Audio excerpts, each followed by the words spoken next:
Social comparison का जो disorder है, so how can people deal with it and what is the role of self acceptance and self love in dealing with this social comparison? What do you think?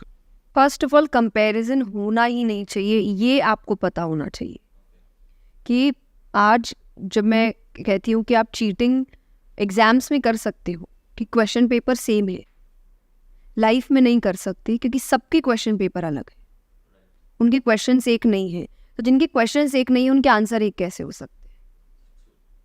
तो आपको आपकी ज़िंदगी में कुछ और दिखाया जा रहा है और कुछ मिल रहा है, चाहे आप फील्ड एक ही चुन रहे हैं, आपकी ऑडियंस अलग हो सकती है, मेरी ऑडियंस अलग हो सकती है, आपसे वो ऑडियंस सेम भी हुई तो आपसे उनकी एक्सपेक्टेशंस अलग होगी, मुझसे उनकी एक्सपेक्टेशंस अलग होगी। तो कंपैरिजन तो किसी हाल में बन ही नहीं सकता लोगों का, क्योंकि मेरी ज़िंदगी अलग है, मेरे लेसन्स अलग है, मेरे प्रिंसिपल्स अलग है। तो सबसे पहले ये जानना कि मैं कंपेयर तो कर ही नहीं सकता अपने आप को किसी और से, मैं लेसन ले सकता हूँ। मैं ये जानने की कोशिश कर सकता हूँ कि अगर मुझे इस इंसान जैसा बनना है तो ये इंसान क्या क्या कर रहा है, वो मेरी लाइफ पे कैसे रिलेटेबल हो सकता है या मैं कर सकता हूँ, दैट्स इट। वो सक्सेसफुल क्यों हो रहा है, मैं नहीं हो रहा। जिस दिन आपने ये शुरू कर दिया, आप वापस अपने उद्देश्य से भटक गए।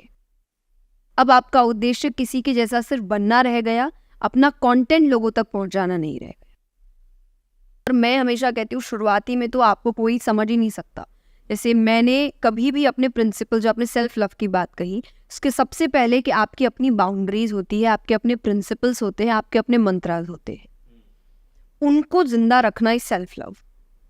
कि मुझे ये पसंद है और मेरा ये लिमिट है, और लिमिट का माने मैं अपने जो प्रिंसिपल्स की बात कर रही हूँ, मैं उसको क्रॉस नहीं करूँगी।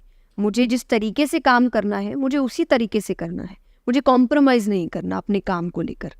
तो जब मैंने शुरुआत करी थी तो मैं बहुत सिंपल लैंग्वेज में कथा करती हूँ, और उसके पीछे एक रीज़न है कि जब मैंने स्पिरिचुअलिटी चूज़ करी, और आई वुडंट से चूज़ करी, यानी मेरी लाइफ में जब आई और मुझे इंटरेस्ट जागा, तो मुझे चीज़ें समझने में बहुत समय लग रहा था, क्योंकि वो इतने स्ट्रिक्ट लैंग्वेज में होती थी, इतनी हाई लेवल लैंग्वेज में होती थी कि एक छोटी उम्र के बच्चे को नहीं समझ आएगी। तो जब मैंने ये चीज़ शुरू की तो मेरा पहला ही प्रिंसिपल था कि मुझे करना तो इतनी सिंपल लैंग्वेज में है कि 6 से 60 साल तक सब समझे। आप 6 में ही शुरू कर दिया था ना? हाँ जी। 6 पे। तो मुझे ऐसा लगा कि इस उम्र से 60 उम्र तक हर व्यक्ति मेरी बात समझ सके, कोई ये ना बोले कि मुझे इसकी बात समझ नहीं आई। समझ सबको आनी चाहिए मेरी बात। लेकिन जब मैंने शुरुआत करी तब लोगों ने बहुत क्रिटिसाइज किया कि दिस इज़ वेरी सिंपल, ऐसे थोड़ी होता है, हम ऐसा तो कभी हुआ ही नहीं है, आपको टफ लैंग्वेज आनी चाहिए, आपको ये बोलना चाहिए, आपको वो बोलना चाहिए। पर मैंने उसको चेंज नहीं किया। मैंने बोला मुझे तो ऐसे ही काम करना है, समय ज़्यादा लगेगा ना, मैं ज़्यादा मेहनत करूँगी और अच्छी अच्छी बातें, पर मेरी लैंग्वेज तो यही रहेगी। और आज मेरे सक्सेस या फेम के पीछे एक बहुत जो कई रीजंस हो सकते हैं, उसका सबसे बड़ा रीज़न है लोग यही कहते हैं कि आपकी बात हमको इतने अच्छे से समझ आती है। यस, कि सिंपलीफाई कर दे रहे हो कि आप तो जो आम बोलते इंसान हैं कनेक्ट कर रहा है। कनेक्ट कर पा रहे हैं। तो सोचिए जो मेरा क्रिटिसिज्म था आज वही मेरा अप्रिसिएशन है, कि आप मुझे बुला ही इसलिए रहे हैं कि आपको लगता है बहुत ही सिंप्लीफाइड वर्जन बोल रहे हैं।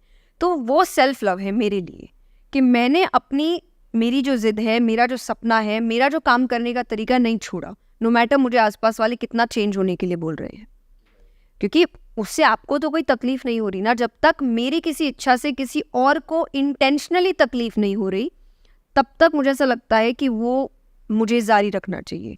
वो मेरा खुद से प्यार है, वो मेरा खुद से वादा है, और खुद की इज्जत करना है। और जब तक आप अपने से प्यार, अपने से इज्जत और अपने पे भरोसा नहीं करते, दूसरा तो कतई नहीं करेगा। यस, और वो तो आप पे डाउट करने ही बैठा है, और आप ही खुद डाउट करेंगे तो उसको तो एक और मौका मिल जाएगा। ये कई बार कहते हैं ना कि जब आपके रिलेटिव्स आपसे पूछते क्या करना है, और अगर आप उस वक्त एक एग्जैक्ट आंसर ना दो, मतलब इसी को नहीं पता तो क्या ही करेगा, जब तू ही नहीं जानता तो क्या ही कर लेगा।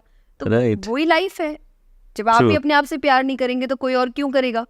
तो आपको अपने आप से प्यार करना है, भरोसा करना है, काम हो जाएगा। जब होना है हो जाएगा, सही टाइम पे होता है।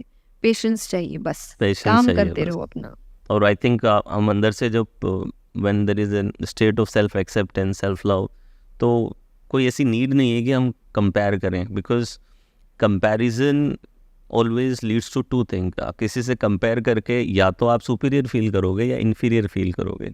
दोनों ही केस के अंदर सुपीरियर करा तो इंसान ओवर कॉन्फिडेंस में जाएगा, इन्फीरियर किया तो एंग्जाइटी में जाएगा। और दोनों ही केसेस में उसके लिए बिल्कुल भी अच्छा नहीं है. सो मेरा तो इस पे ये मानना है कि हम सब एक यूनिक हैं और अपनी यूनिकनेस को एक्सप्लोर करें.